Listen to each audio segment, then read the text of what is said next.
Hi friends, எல்லாரும் எப்படி இருக்கீங்க? நிச்சயமா நலமா இருப்பீங்கன்னு நம்புறோம். எல்லாருக்கும் இனிய தமிழ் புத்தாண்டு நல்வாழ்த்துக்கள்.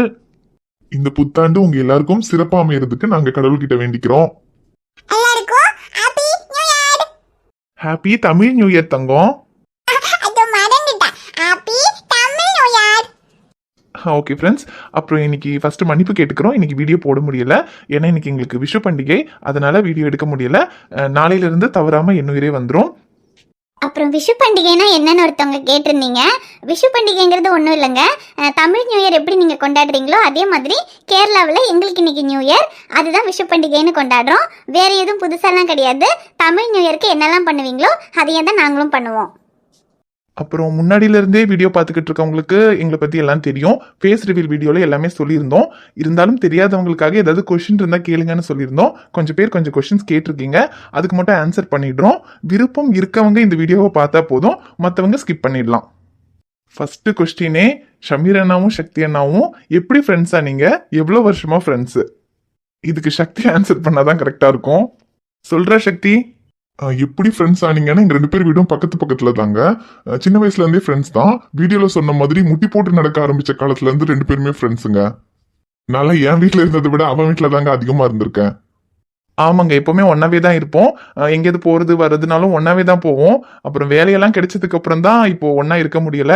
ஏன்னா அவனோட வேலை உங்களுக்கு தெரியும், அவன் கேரளால போலீஸா இருக்கான். அதனால டியூட்டி வந்து அப்பப்போ எங்கேயாவது மாத்திக்கிட்டே இருப்பாங்க. அதனால இப்போ ஒன்னா இருக்க முடியல.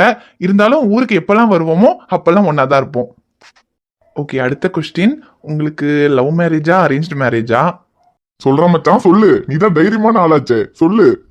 டேய், அரேஞ்ச்டு மேரேஜுங்க. எங்க இவன் மூஞ்சியை பார்த்தா அரேஞ்ச் மேரேஜ் பண்ண மாதிரி தெரியுதாங்க உங்களுக்கு? ஓகேங்க, சும்மா சொன்னேன். லவ் மேரேஜ் தான், லவ் பண்ணி தான் கல்யாணம் பண்ணிக்கிட்டோம். ஆனா வீட்டில் சொல்லி 2 வீட்டு சம்மதத்தோட அரேஞ்ச் மேரேஜ் பண்ணிக்கிட்டோம். நான் எப்பவும் சொல்றது தான், லவ் பண்றது தப்பு இல்லை. ஆனா லவ் பண்ணாலும் அதை வீட்டில் சொல்லி வீட்டில் இருக்கவங்களை கஷ்டப்படுத்தாம அவங்க சம்மதத்தோட கல்யாணம் பண்ணிக்கணும். கதையில எப்படி வேணாலும் இருக்கலாம், ஆனா நிஜத்துல கண்டிப்பா பெத்தவங்களை கஷ்டப்படுத்தாம கல்யாணம் பண்ணிக்கோங்க. அவங்க கிட்ட சொல்லி புரிய வச்சா கண்டிப்பா புரிஞ்சுக்குவாங்க. நிச்சயமா எந்த அம்மா அப்பாவும் பிள்ளைங்க கஷ்டப்படணும்னு நினைக்க மாட்டாங்க. ஆனா என்ன, நம்ம தேர்ந்தெடுக்கிற லைஃப் பார்ட்னர் நம்ம வாழ்க்கைக்கு பொருத்தமா இருப்பாங்களான்றது தான் அவங்களோட பயமா இருக்கும். நம்ம தேர்ந்தெடுத்தவங்க நமக்கு பொருத்தமானவங்கன்றத அவங்களுக்கு முதல்ல புரிய வைங்க. அதுக்கப்புறமா அவங்க கண்டிப்பா சம்மதிப்பாங்க. அடுத்த கொஸ்டின், நீங்க எந்த ஊரு, உங்க ஃபுல் நேம் என்ன? ஷமீர் அண்ணாவோட ரியல் நேம் ஷமீர் தானா இல்ல என்னன்னு கேட்டிருக்கீங்க. நிறைய பேருக்கு தெரியாது இல்லையா, அதனால திரும்பவும் சொல்றோம். என்னோட ஃபுல் நேம் அனுஷ்யா, எல்லாரும் அனுன்னு கூப்பிடுவாங்க. ஷமீர் அண்ணாவோட பேரு சுஜித், சக்தி அண்ணாவோட பேரு நிதிஷ். அப்புறம் ரியா பாப்பாவோட பேரு நான் தான் சொல்லுவேன். என்னோட பேரு அத்விகா. அப்புறம் எந்த ஊருன்னு கேட்டீங்க. நாங்க எல்லாருமே கேரளா தாங்க. இப்போ கோயம்புத்தூர்ல வேலை, அதனால நாங்க கோயம்புத்தூர்ல இருக்கோம். அப்புறம் ஷமீர் அண்ணாக்கு ரியல் லைஃப்ல என்ன வேலைன்னு கேட்டீங்க. ரியல் லைஃப்ல ஷமீர் அண்ணா டாக்டர்லாம் கிடையாதுங்க. ரயில்வேஸ்ல டெக்னீஷியனா இருக்கேன். அப்புறம் ஹாஸ்பிட்டல் பத்தின சில விஷயங்கள் எல்லாம் மேடம்க்கு தெரியும். அவங்க பிஎஸ்சி பயோடெக்னாலஜி முடிச்சிருக்காங்க. ஹாஸ்பிட்டல்ல ஒரு 2 இயர்ஸ் ஒர்க் பண்ணியிருக்காங்க. அதை வச்சுதான் ஏதோ தெரிஞ்சதை வச்சு ஓட்டிக்கிட்டு இருக்கோம். அப்புறம் வீடியோக்கு யார் வாய்ஸ் கொடுப்பான்னு கேட்டிருந்தீங்க. அண்ணாவும் கொடுப்பாரான்னு கேட்டிருந்தீங்க. வீடியோக்கு ஒருத்தர் மட்டும்தாங்க வாய்ஸ் கொடுக்க முடியும். ஏன்னா அது வேற ஒருத்தவங்க பேசினா வாய்ஸ் மாறிடும். அதனால வாய்ஸ் நான் மட்டும்தான் கொடுப்பேன். ஆனால் சில டைலாக்ஸு அப்புறம் கதையை எப்படி கொண்டு போகலாம் அந்த மாதிரி டிஸ்கஷன்லாம் 2 பேரும் சேர்ந்து பண்ணுவோம். அதுலேயும் சக்தி ஷமீரோட கான்வர்சேஷன் எல்லாம் மேக்ஸிமம் இவங்க 2 பேரும் பேசுறதுல இருந்து தான் டைலாக் எல்லாம் அட்டைய போடுவேன். ஏன்னா 2 பேரும் எப்பவுமே ஃபோன் பேசிக்கிட்டே இருப்பாங்க. இவங்க 2 பேரும் ஃபோன் பேசுறத பார்த்தா லவ்வர்ஸ் எல்லாம் தோத்து போயிடுவாங்க. அந்த அளவுக்கு மணிக்கணக்காக பேசிக்கிட்டு இருப்பாங்க. அதுக்கு என்னங்க பண்றது, 2 பேரும் ஒன்னா தான் இருக்க முடியல, போன்ல கூட பேச விட மாட்டேங்கிறாங்க. சரி, அடுத்த கொஸ்டின்.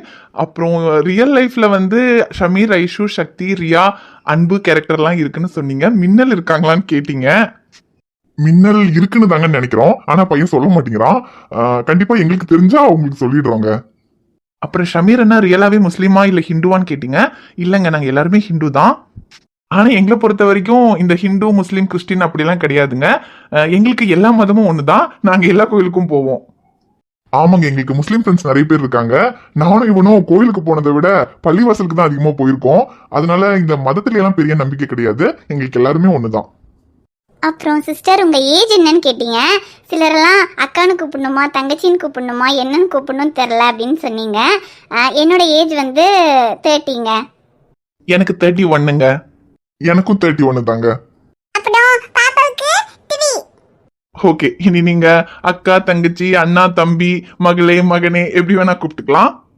ஆமாங்க, ஆக மொத்தம் கூப்பிட்டா போதும். ஓகே, நெக்ஸ்ட் ஃபேவரட் கமெண்ட் யாரோடதுன்னு கேட்டீங்க. அப்படியெல்லாம் ஃபேவரட் கமெண்ட்னு ஒருத்தரையெல்லாம் சொல்ல முடியாதுங்க. கமெண்ட் பண்ற எல்லாருமே எங்களுக்கு ஃபேவரட் தான். ஏன்னா நீங்க வீடியோ மட்டும் பார்த்துட்டு போகாம அந்த ஒரு நிமிஷத்தை ஒதுக்கி எங்களுக்காக கமெண்ட் பண்ணணும்னு நினைக்கிறீங்க பாத்தீங்களா, அதுவே எங்களை பொறுத்த வரைக்கும் ஃபேவரட் தான். நீங்க ஜஸ்ட் சிங்கிள் ஹார்ட் கொடுத்தாலுமே அது எங்களுக்கு ஃபேவரட் தாங்க. ஸோ எல்லாரோட கமெண்ட்டுமே எங்களுக்கு ஃபேவரட் கமெண்ட் தான். அப்புறம் பாப்பாவையும் பார்த்துக்கிட்டு எப்படி டெய்லியும் வீடியோ போடுறீங்க, சேனலை எப்படி மெயின்டைன் பண்ணுறீங்கன்னு கேட்டிங்க. ஐயோ ரொம்ப ரொம்ப கஷ்டம்தாங்க. பாப்பா ரொம்ப ரொம்ப குறும்பு பண்ணுவா. வீடியோ எடுக்கும்போது சவுண்டு போட மாட்டாங்களான்னு கேட்டிங்க. ஐயோ கரெக்டாக வீடியோ எடுக்கும்போது தாங்க சவுண்டு போடுவா.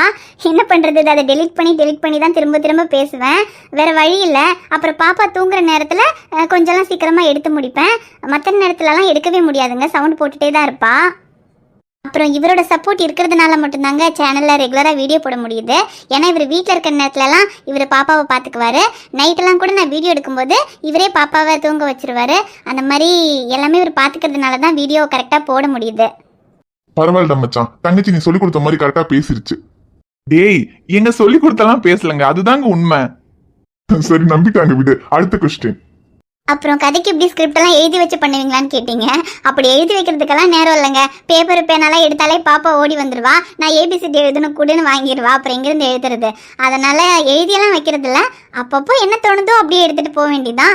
அப்புறம் மெயினாக வந்து ரியா பாப்பாவோட கண்டென்ட்டெல்லாம் வந்து வீட்டில் நமக்கு அதுவே பாப்பாவே கொடுத்துருவாங்க. அதனால் அதையே எடுத்து விட்டுருவேன். அப்புறம் அன்பு ஷைலு கதை, அப்புறம் சில கதையெல்லாம் கற்பனை தான், அது உங்களுக்கு பார்க்கும்போதே தெரியும். அப்புறம் நாங்கள் 2 பேரும் வீட்டில் சண்டை போடுறது அதெல்லாம் யூஸ்வல், நம்ம எல்லாரும் வீட்லேயும் நடக்கிறது தானே. அதெல்லாம் அப்படியே நார்மலாக எடுத்துறது தான். எழுதி வச்சு அப்படி எடுக்கிற அளவுக்குலாம் எங்களுக்கு டைம் இல்லைங்க. ஏன்னா பாப்பாவை பார்த்துக்கிறதுங்கிறதே ஒரு பெரிய வேலைங்க. அது குழந்தை இருக்கிறவங்க வீட்டில் தெரியும். ரொம்ப கஷ்டம் தான் மெயின்டைன் பண்ணுறது. அதுவும் வீட்டில் பெரியவங்க யாரும் இல்லாமல் தனியாக மெயின்டைன் பண்ணுறதுங்கிறது ரொம்ப ரொம்ப கஷ்டம். எங்கள் வீட்டில் நானும் ஐஷு பாப்பா மட்டும்தாங்க. நான் வேலைக்கு போயிட்டேன்னா இவங்க தனியாக பாப்பாவை மெயின்டைன் பண்ணுறதே கஷ்டம். நான் வீட்டுக்கு வர்ற வரைக்கும் எப்போ வருவேன்னு பார்த்துக்கிட்டே இருப்பாங்க. ஏன்னா வந்தது பாப்பாவை என்கிட்ட விட்டுட்டு அவங்க வேலையை பார்க்கணும், அதுக்காக. அதனால ரொம்ப கஷ்டம் தாங்க. இருந்தாலும் நாங்கள் எப்படியோ வீடியோ எடுத்து மெயின்டைன் பண்ணிக்கிட்டு இருக்கோம். என்னைக்காவது முடியாத டைம்லலாம் நீங்கள் புரிஞ்சுக்கிறீங்க, அதனால பிரச்சனை இல்லை. இதுக்கப்புறமும் இதே மாதிரி புரிஞ்சுக்கிட்டு சப்போர்ட் பண்ணுவீங்கன்னு நம்புறோம். ஐயோ, அப்புறம் இன்னொரு விஷயம் சொல்ல மறந்துட்டேன். அன்பு ஷைலோட கதை வந்து இப்போ கொஞ்சம் சீரியஸாக போய்கிட்டு இருக்கு. கொஞ்சம் வெயிட் பண்ணுங்க. கொஞ்ச நாள்ல அது வந்து ஒரு லைனுக்கு கொண்டு வந்துடும். அது வரைக்கும் கொஞ்சம் சீரியஸாக தான் இருக்கும். என்ன ஒரு 5-6 எபிசோட்னு வச்சுக்கோங்களேன். கரெக்டாக இப்போ நமக்கு 300வது எபிசோட் வரப்போகுது. அது வரைக்கும் கொஞ்சம் வெயிட் பண்ணுங்க. அதுக்கப்புறம் கதை வந்து ஜாலியாக போகும். அவ்வளோதான். ஓகே, எல்லா கொஸ்டினுக்கும் ஆன்சர் பண்ணியாச்சுன்னு நினைக்கிறோம். ஏதாவது விட்டுருந்தா மன்னிச்சிருங்க. இதுக்கப்புறம் எப்போவாவது பேசும்போது ஆன்சர் பண்ணுறோம். ஓகேங்க, இன்னைக்கு எப்படியோ வீடியோ போடாததுக்கு மச்சான் என்னெல்லாமா சொல்லி சமாளிச்சிட்டான். மன்னிச்சிருங்க, பண்டிகை அதனால தான். நாளையிலேருந்து கரெக்டாக வீடியோ வந்துருங்க. ஐயோ, அப்புறம் இன்னொரு கொஸ்டின் கேட்டிருந்தீங்க, மறந்துட்டேன். ரியா பாப்பாவுக்கு யார் வாய்ஸ் கொடுக்குறான்னு. ரியா பாப்பாவுக்கு நான் தாங்க வாய்ஸ் கொடுக்குறேன். ஆனால் என்னைக்காவது ரியா பாப்பா பாட்டெல்லாம் பாடுற மாதிரி இருந்தா அப்போ மட்டும் நான் பாப்பாவை பாட வைப்பேன். ஆமா, பாப்பா ஏபிசிடி பாட்டு, அப்புறம் குள்ள குள்ள வாட்டு பாட்டு எல்லாமே பாப்பா தான் பாடுனேன். ஓகே ஃப்ரெண்ட்ஸ், திரும்பவும் ஒரு தடவை உங்கள் எல்லாருக்கும் இனிய தமிழ் புத்தாண்டு நல்வாழ்த்துக்கள். இந்த புத்தாண்டு எல்லாரும் சிறப்பாக கொண்டாடுங்க. ரியா பாப்பா உங்களை பார்க்க நாளைக்கு வருவேன். பை.